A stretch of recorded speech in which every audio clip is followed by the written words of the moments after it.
আসসালামু আলাইকুম ওয়া রাহমাতুল্লাহি ওয়া বারাকাতুহু।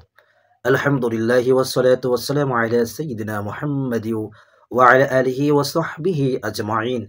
প্রিয় দর্শক ও শ্রোতা, কাছে কিংবা দূরে যে যেখান থেকে দেখছেন দেখবেন, সবাইকে জানাই আন্তরিক প্রীতি ও শুভেচ্ছা।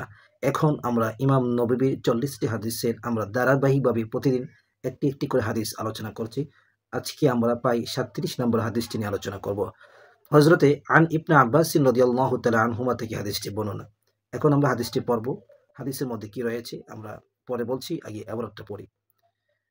عن رسول الله صلى الله عليه وسلم فيما يرويه عن ربه تبارك وتعالى قال إن الله كتب الحسنات والسيئات ثم بين ذلك فمن هم بحسنة فلم يعملها كتبها الله عنده حسنة كاملة وإن هم بها فعملها كتبها الله عنده 10 حسنات إلى 700 ضعف إلى أضعاف كثيرة إلى آخر।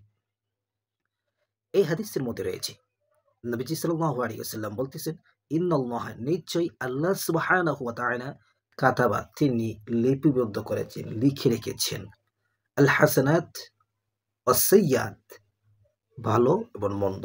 ভালো কাজটা, মন্দ কাজ আল্লাহ সুবহানাহু ওয়া তাআলা কি করেছেন? লিখে রেখেছেন, লিপিবদ্ধ করে রেখেছেন। সুম্মা বাইয়িনা যালিক, তখন নবীজি এটা ভালো এবং মন্দ কাজের ব্যাখ্যা দিচ্ছেন, এক্সপ্লেইন করছেন। কেমন ব্যাখ্যা, কেমন এক্সপ্লেইন হতে পারে? নবীজি বলেন, ফামান হাম্মা বিহাসনাতিন ফালাম ইয়ামালহা, যে ব্যক্তি নিয়ত করে, ভালো কাজের জন্য নিয়ত করে, ইচ্ছা করে, চিন্তা করে, ফিকির করে, ফালাম ইয়ামালহা, কিন্তু সে ওই ভালো কাজটি করতে পারে না, কাতাবাহাল্লাহু ইনদাহু হাসনাতান কামিলাতান, আল্লাহ পাক, সে যে করতে পারে নাই কিন্তু নিয়ত করেছে, নিয়তের জন্য তার আমলনামায় সওয়াব লিখে দেন। সুবহানাল্লাহ।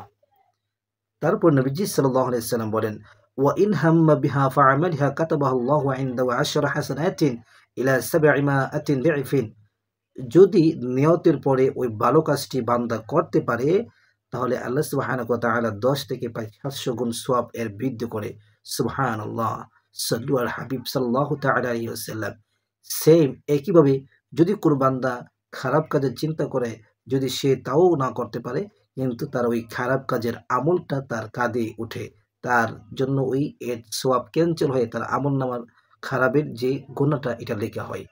সুতরাং এই হাদিস থেকে বোঝা গিয়েছে যে বান্দা যদি ভালো কাজের জন্য নিয়ত করে, পরিপূর্ণভাবে নিয়ত করে, কারণ আল্লাহ নবী বলেছেন, ইন্নামাল আমালু বিন্নিয়াত, নিয়তে হচ্ছে সমস্ত কাজের মূল। যদি বান্দা নিয়ত করে পরিপূর্ণভাবে, তাহলে ভালো কাজের জন্য সে অবশ্যই এর সওয়াব পাবে, যদিও সে সেই কাজটি না করে। সুতরাং আমরা সকলেই একটি ভালো কাজের জন্য নিয়ত করব, যদিও সেটা না করতে পারি, ইনশাল্লাহ আমরা করব।